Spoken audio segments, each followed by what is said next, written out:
লহ প্রণাম। রবি ঠাকুর। 22শে শ্রাবণ, রবি অস্তমিত। 25শে বৈশাখ উদিত রবি, অস্ত যায় 22শে শ্রাবণ।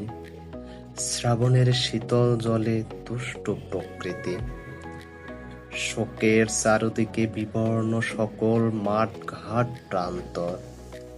ঠিক তখন দুপুর বেলা, থমথমে যেন আকাশ বাতাস। রবি তখন মধ্য গগনে, তবুও মুখ ভার।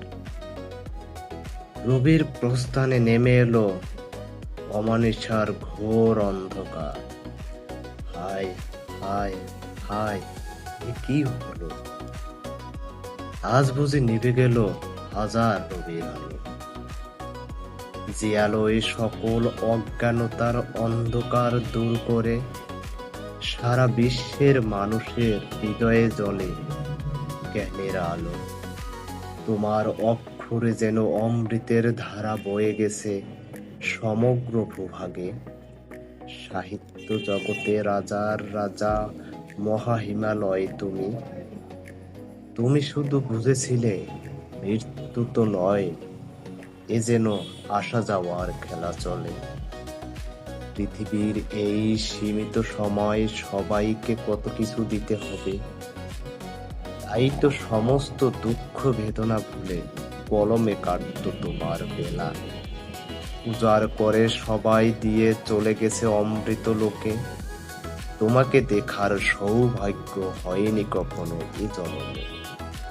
কল্পনার সাজানো সমুদ্রে ডুব দিয়ে দেখি তোমার প্রাণ ভরে। নিজের কাছে প্রশ্ন করি, কুল কিনারা নাই রবীন্দ্র সমুদ্রে। তাই তো বলি প্রাণের ঠাকুর, তোমায় বোঝার আমার সাধ্য নাই। বিশ্বরোদে জাগ্রত মহাপ্রাণ থেমে গেল চিরতরে। তাই তো তোমার চলে গিয়েও হলো না যাওয়া। হে কবিগুরু, জাগ্রত আছো তুমি এই বিশ্ব জগৎ জুড়ে। দুঃখের এই দিন প্রাণ জুড়ায় গীতাঞ্জলি, গীত বিতানের পাতা ছুঁয়ে তোমায় পূজা করি ঠাকুর, তোমার কবিতার গান গেয়ে। 22শে শ্রাবণ এর পূর্ণ লগ্নে তোমার পুষ্পরথ পৌঁছায় অমৃত ধামে। হে কবিগুরু, এই অশ্রুসিক্ত নয়নে জানাই তোমাকে প্রণাম। মৃত্যু মানে আলো নিভে যাওয়া নয়, প্রভাত হয়েছে বলে প্রদীপ নিভিয়ে ফেলা। বিশ্বকবি রবীন্দ্রনাথ ঠাকুরের প্রয়াণ দিবসে বিনম্র শ্রদ্ধা।